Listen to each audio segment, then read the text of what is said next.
Welcome everyone. I am Mr. Goldenbaum, and this is Supremacy 1914.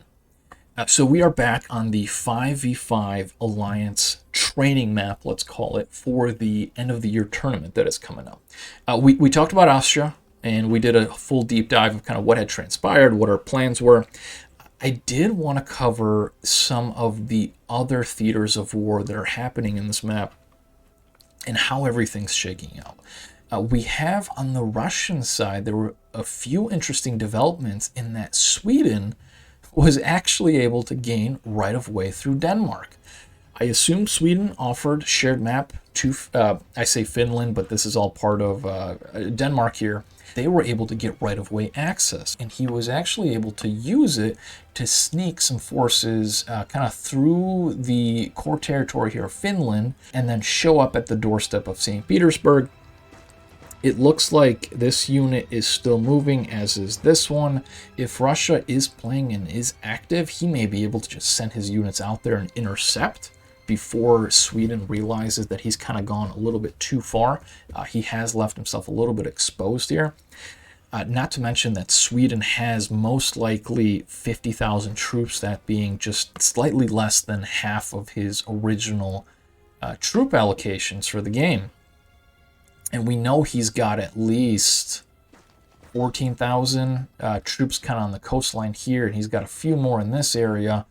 It'd be curious to see, after this scout moves north, scout has proved extremely vital, to see what other units Sweden may be hiding. Oh, this is interesting. So it looks like there's additional movements going on in the north. I like this scout from Russia. He'll be able to get a lot of good intel in terms of troops being stationed over here in the west. And if he doesn't station troops in the west, kind of like we have going on here, Russia should be able to sack this province here in the west and potentially even proceed over to take the oil unless Sweden reacts. And if we take a look at one of our provinces, we can see we got 14 hours before the next infantry unit would spawn at 75% morale. He's got 76%, and it looks like the travel time remaining will be under that 14-15 hour mark. So he may pull this off unless Sweden is able to see it. Similar to our Algeria video, if Sweden doesn't have any units here, he can't actually see these troops landing unless he hits right up against the coast, and that disembarking action has begun, or if he actually has troops here. The provinces will not give you a line of sight unless the units are actually in the core territory itself. But I am curious to see what the troop counts are over here in the north.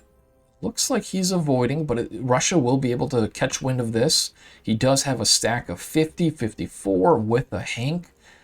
He's in good position to attack Denmark here, or potentially go after this northern territory here. Ideally, he'd be able to secure the double iron and create a pretty good front line against Sweden. But overall, I think he's doing pretty well. Like I said, he's got his coasts guarded up. He doesn't have to guard this. He's got his heroes out. He's in a good position to attack. Did some good damage against Germany. He is continuing to build some armored cars. Just switched over to cavalry in the south. He's got the food for it.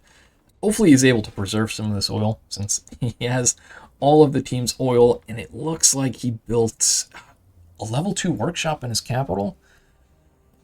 With how rare oil is and how scarce resources can be, I probably would have advised against this, but it is a nice coastal province that would give him access to the Baltic to be able to make a navy in the future. And this area here will be highly contested, opposed to maybe building something out here up north where it would take forever for him to travel around. Maybe he could do some damage over here in some of these coastal areas, but that's going to be far away from the action. That's not going to be that helpful. Whereas this province here can make a huge impact. So I do agree with this move here, though I think he is over-investing a little bit into these workshops and armored cars in his position. If you've made it this far, please feel free to like, share, comment, subscribe, and we'll see you all on the next one.